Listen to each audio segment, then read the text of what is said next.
हाँ जी बेटा, एक्सरसाइज 7.1 सभी क्वेश्चंस का हम ओवरव्यू कर लेते हैं। ठीक है, सभी क्वेश्चन एक एक बार एक्सप्लेन कर देती हूँ, उससे आपकी रिकॉल हो जाएंगी सभी चीजें। चैप्टर नेम है आपका लीनियर इक्वेशन, यही नेम है ना, linear equation.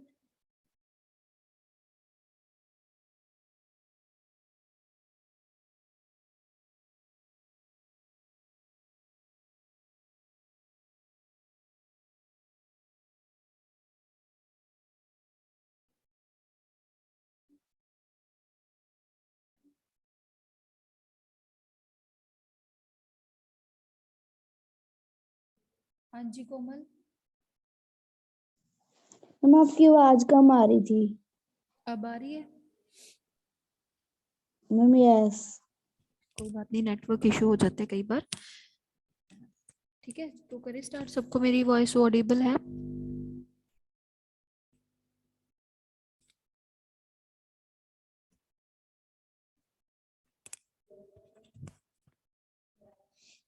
Okay. Linear equation बेटा, सबसे पहले आपको पता होना चाहिए कि लीनियर इक्वेशन हमारे पास क्या होती है। लीनियर, लीनियर का क्या मतलब है, लीनियर इक्वेशन कौन सी होती है। ठीक है जी, लीनियर इक्वेशन वो इक्वेशन होती है जिसमें हमारे पास हाईएस्ट डिग्री कितनी होती है इक्वेशन की, 1 होती है। पहले तो इक्वेशन इक्वेशन हमारे पास कॉम्बिनेशन होता है वेरिएबल्स एंड कांस्टेंट नंबर का। ठीक है, लाइक अगर हम यही वाली एग्जांपल ले रहे हैं, x minus five is equal to zero, x minus five is equal to zero. ठीक है, ये क्या है हमारे पास, एक इक्वेशन है। तो इसमें देखो वेरिएबल भी है, जो हमारे पास अल्फाबेट लेटर्स आते हैं उसमें वो वेरिएबल्स होते हैं, और जो न्यूमेरिकल नंबर्स होते हैं वो हमारे पास क्या होते हैं, कांस्टेंट नंबर्स होते हैं।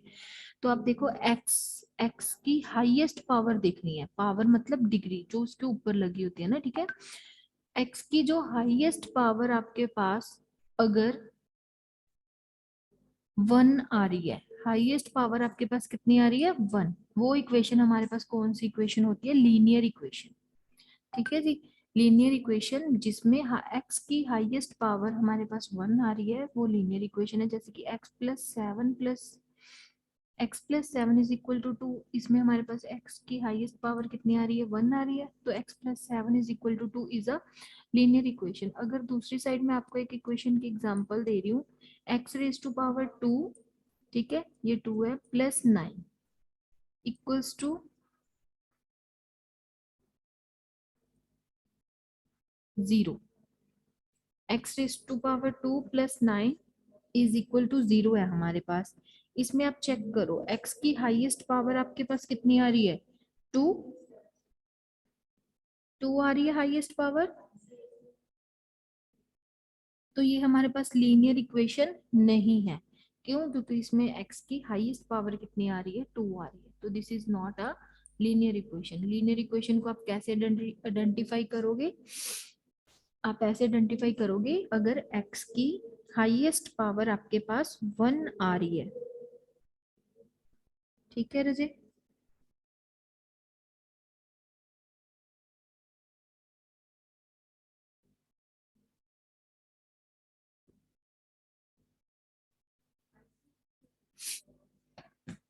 ठीक, तो नेक्स्ट देखो, फर्स्ट हमारे पास क्या गिवन है, कंप्लीट द फॉलोइंग टेबल। हमने कंप्लीट करना है जो हमें टेबल गिवन है। तो सबसे पहले देखो आपके पास क्या क्या चीजें गिवन है, x+5 is equal to 0, this is the equation. Value of x is equal to 0, इसमें से देखना है हमने कि x की वैल्यू आपके पास 0 आ रही है, अगर whether the equation is satisfied और नॉट। इसमें आप x की वैल्यू 0 पुट करके देखो। ठीक है, दो तरीकों से कर सकते हो क्वेश्चन। पहले तो आप x की वैल्यू 0 के साथ रिप्लेस करो। अगर आप x की वैल्यू 0 फिल कर रहे हो, left hand side is equal to right hand side आ रहा है आपके पास, तो इक्वेशन क्या कर रही है हमारे पास, सेटिस्फाई कर रही है। क्लियर है? तो पुट करके देखो मेरे पास क्या है, x minus, Jashandeep stop writing, x-5 is equal to 0 आ गया। ठीक है, तो put the x is equal to 0, x की वैल्यू 0 पुट की हमने, 0 - 5 इज इक्वल टू 0। जब आप इसको सॉल्व करोगे तो इसको सॉल्व करके कितना आ रहा है आपके पास, -5 आ रहा है। -5 is equal to 0, left hand side not is equal to right hand side. तो ये इक्वेशन हमारे पास क्या कर रही है, सेटिस्फाई नहीं कर रही, तो आंसर क्या आ जाएगा आपके पास, नो आ जाएगा। क्लियर है। सेम आप x+7 is equal to 2 for x is equal to -5, इसको आप एक और मेथड से भी कर सकते हो। पहले मेथड तो मैंने ये बताया कि आप x की वैल्यू पुट करके देखो, अगर left hand side is equal to right hand side आ रही है तो आपके पास इक्वेशन सेटिस्फाई कर रही है। नहीं, आप इसमें से डायरेक्ट x की वैल्यू ही निकालो। x की वैल्यू निकालोगे क्या आएगी आपके पास, देखो x+7 क्या आएगा आपके पास, x+7 इज इक्वल टू 2 है।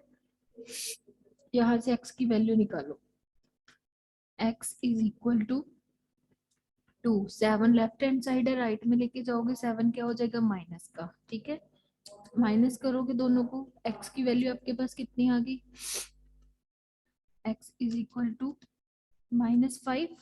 ठीक है, तो आपके पास क्या आ गया, देखो जो हमारे पास वैल्यू गिवन है, x की वैल्यू -5 आनी चाहिए, यहाँ से हमने x की वैल्यू -5 निकाल दी, तो इक्वेशन क्या हो रही है हमारे पास, सेटिस्फाई हो रही है। ऐसे भी कर सकते हो, दो मेथड है, दोनों में से कोई मर्जी लगाओ। इसमें 3x - 24 इज इक्वल टू 0 है, या तो x की वैल्यू डायरेक्टली 6 पुट करके देखो, अगर तो सेटिस्फाई हो रहा है तो आंसर यस, अगर नहीं हो रहा तो नो। अगर आप वैसे नहीं करना चाहते तो डायरेक्ट इसमें से x की वैल्यू फाइंड आउट कर दो। गिवन इक्वेशन में से हमें वैल्यू निकालनी आती है, कैसे निकालोगे, देखो एक क्वेश्चन और कर लेते हैं हम। 3x - 24 is equal to 0, 3x - 24 is equal to 0। इसमें से x की वैल्यू निकालो, कैसे निकालोगे आप, देखो 3x इज इक्वल टू -24 है, लेफ्ट हैंड साइड राइट में लेके जाओगे कितना हो जाएगा, +24। ठीक है, तो x is equal to 24 divided by 3। ठीक है, 3 मल्टीप्लाई में लेफ्ट हैंड साइड, राइट में लेके जाओगे डिवाइड में आ जाएगा। तो x की वैल्यू 3 के टेबल में 24 आ रहा है, कहाँ पे आ रहा है, 8 पे, तो x की वैल्यू कितनी आ गई, 8 आ गई। बट जो गिवन वैल्यू है x की, वो हमारे पास क्या है, 6 है, वैल्यूज मैच नहीं हो रही, तो equation does not satisfied. Clear, ये था आपके पास फर्स्ट क्वेश्चन। अब सेकंड क्वेश्चन देखो, सेकंड क्वेश्चन में क्या पूछ रहे हैं,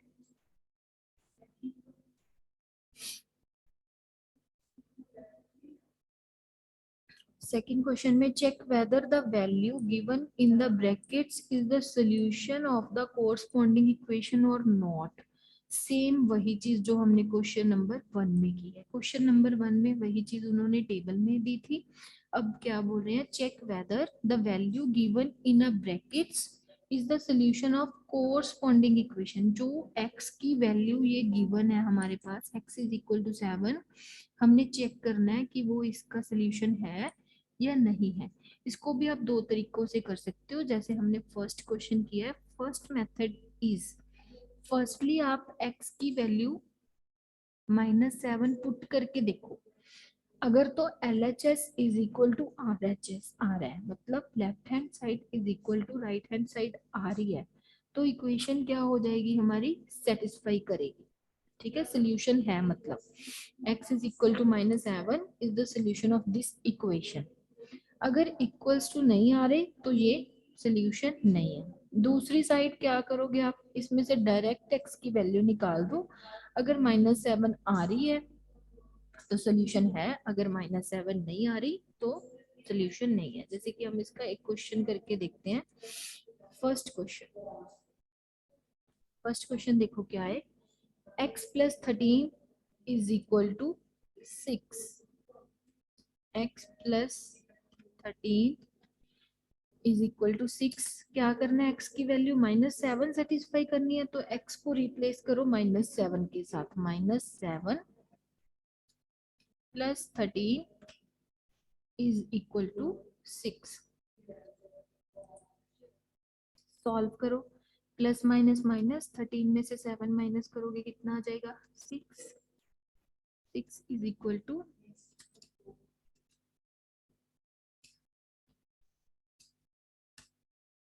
6 LHS is equal to RHS. LHS is equal to left hand side is equal to right hand side. Clear है? तो ये इक्वेशन क्या कर रही है, सेटिस्फाई कर रही है। देन सेम आप क्वेश्चन नंबर बी और सी की रिवीजन करके देखना, आपके क्वेश्चंस हो जाएंगे, बहुत इजी है। नेक्स्ट आ जाओ क्वेश्चन नंबर थर्ड पे।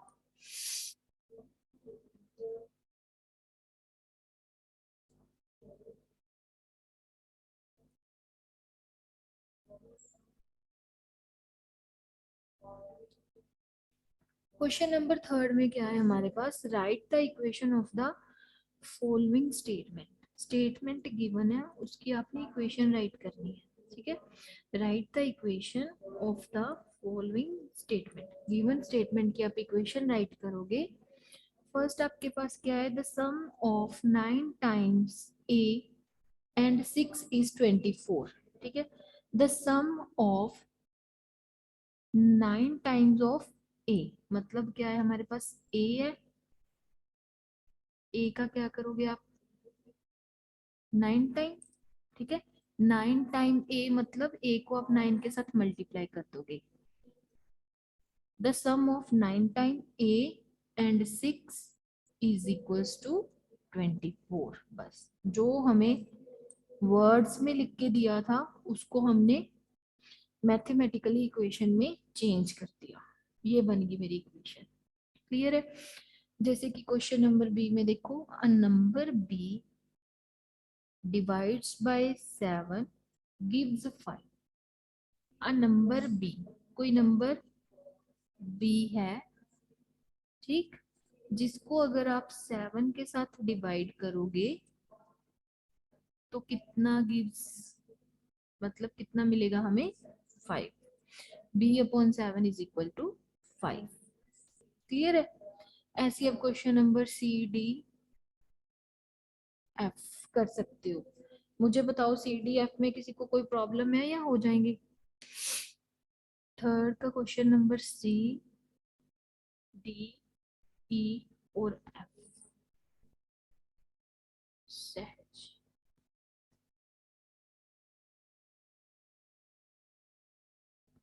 हाँ जी सहज। मैम ये मैम आप समझा दीजिए, मैम थोड़े से ना टफ है। अच्छा सारे करवा दूं मैं? मैम ओनली डी और ई करवा दीजिए। ठीक है, डी और ई कर लेते हैं बेटा। देखो डी क्वेश्चन में क्या बोल रहे हैं,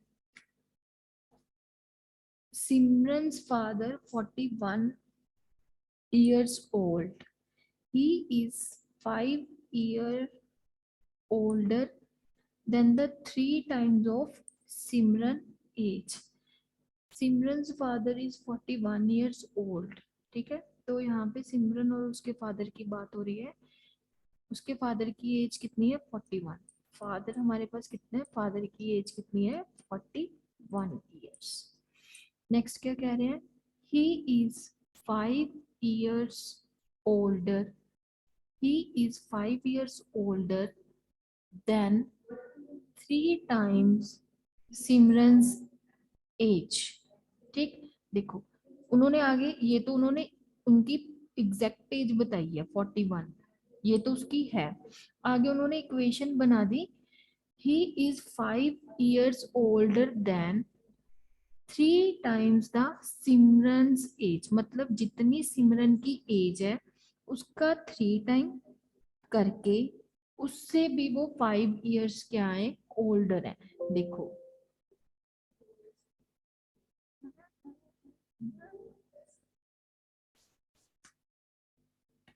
वेट करो बेटा 1 मिनट।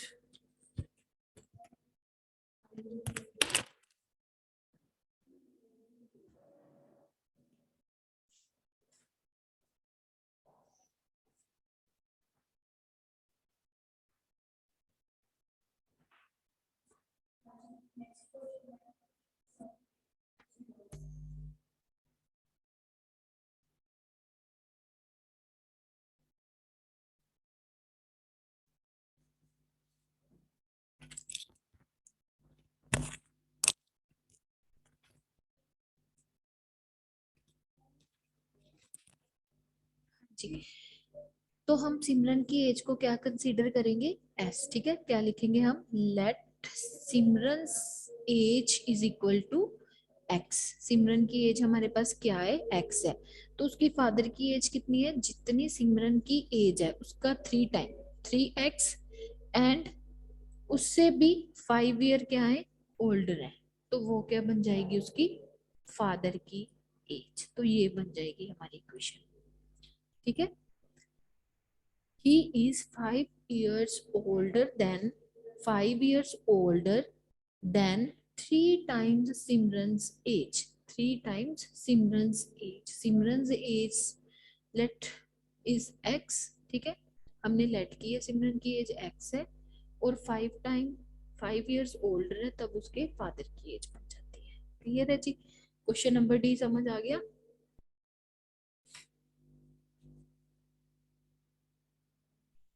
नेक्स्ट है जी question number E. Question number E में क्या बोल रहे हैं, in an isosceles triangle, isosceles. अब आइसोसेलेस ट्रायंगल क्या होती है, जिस ट्रायंगल की 2 साइड्स क्या होती है, इक्वल होती हैं। 2 sides are equal but the not third one, third side is not equal. The base angles are equal, each of the base angle is double the vertex angle. ठीक है, अब यहाँ पे हम एक ट्रायंगल कंस्ट्रक्ट कर रहे हैं।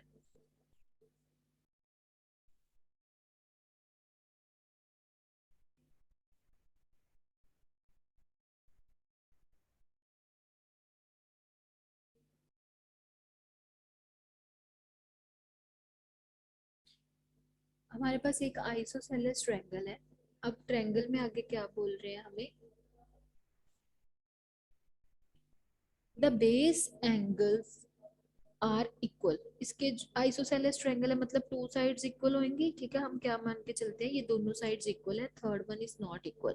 तो उसके जो बेस एंगल्स है, बेस नीचे वाला पोर्शन हो गया, ये दोनों एंगल्स इक्वल हो गए, ये वाला एंगल और ये वाला एंगल, दोनों एंगल्स क्या है हमारे पास, इक्वल है। Each of base angle is double the, क्या लिखा हुआ है आगे, डबल द वर्टेक्स एंगल। मतलब जो बेस का एंगल है, बेस वाला एंगल है, वर्टेक्स वर्टेक्स वाले एंगल से क्या है, डबल है। ठीक है जी, तो हम क्या कंसीडर करेंगे, जो वर्टेक्स वाला एंगल है उसको हम x कंसीडर कर लेंगे। ठीक है, ये हमारे पास क्या हो गया, x हो गया। अगर ये x है तो बेस एंगल क्या है, डबल है, ये 2x हो जाएगा और ये भी 2x हो जाएगा। क्लियर है, तीनों एंगल्स आ गए और एक ट्रायंगल के तीनों एंगल्स का सम मेरे पास कितना होता है, 180 डिग्री। तो ये बन गई मेरी equation, x plus 2x plus 2x is equal to 180 degree.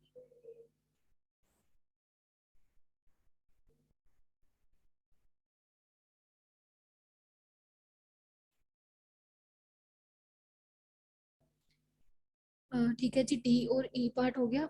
F part में क्या है, द सम ऑफ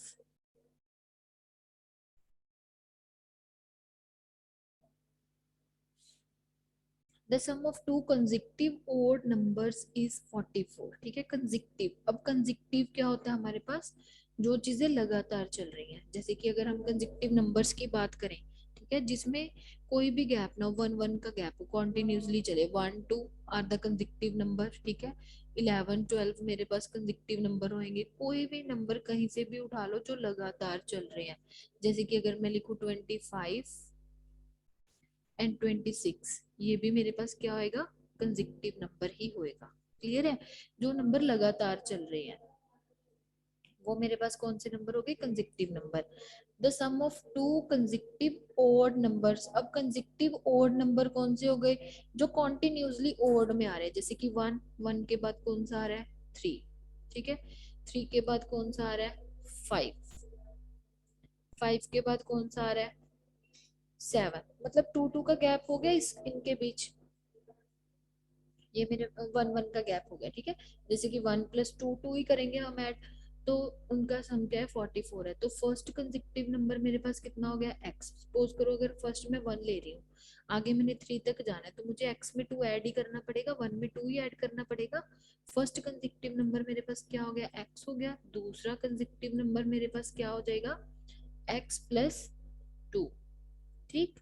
दोनों का सम मेरे पास कितना है 44 डिग्री। ये इक्वेशन बन जाएगी पार्ट नंबर एफ की।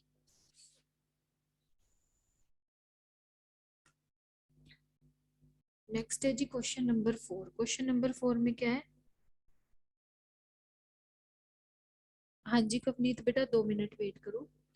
Right the following equation in the statement. जो गिवन इक्वेशन है इनको स्टेटमेंट में लिखना है, जैसे कि हमने थर्ड क्वेश्चन किया है उसके ऑपोजिट चलना है, ठीक है। देखो, the sum of x and 7 is 9। First का आ जाएगा the sum of x and 7 is 9। अपनी लैंग्वेज में लिखना है, जरूरी नहीं है कि आपने ये वाले क्वेश्चन के आंसर है बुक के साथ मैच करने हैं। आपको जैसे समझ आ रहा है आप वैसे लिखो। x और 7 का ऐड किसके इक्वल है 9 के, तो आप लिख दोगे the sum of x and 7 is 9, ठीक है जी। नेक्स्ट का आप लिखोगे 3p upon p + 5 is equal to 16। क्या लिखोगे 3 time p divides by the sum of p plus 5 is equal to 16, ठीक है। 3 times p divides by the sum of p plus 5 is equal to 16। बस ऐसे लिखना है, अपनी लैंग्वेज में लिख दो जैसे आपको समझ आ रहा है। क्लियर है? हाँ जी रजे 7.1 होगी अपनी, तो आप 7.2 देखते हैं थोड़ी जी। एक्चुअली 7.2 ਆਪਾਂ ਸੋਲਵ ਕਰਕੇ ਚੈੱਕ ਕਰਨੀ ਹੈ, ਦੇਖਾਂਗੇ ਤਾਂ 7.2 ਆਪਾਂ ਕੱਲ ਕਰਦੇ ਹਾਂ ਰਜੇ।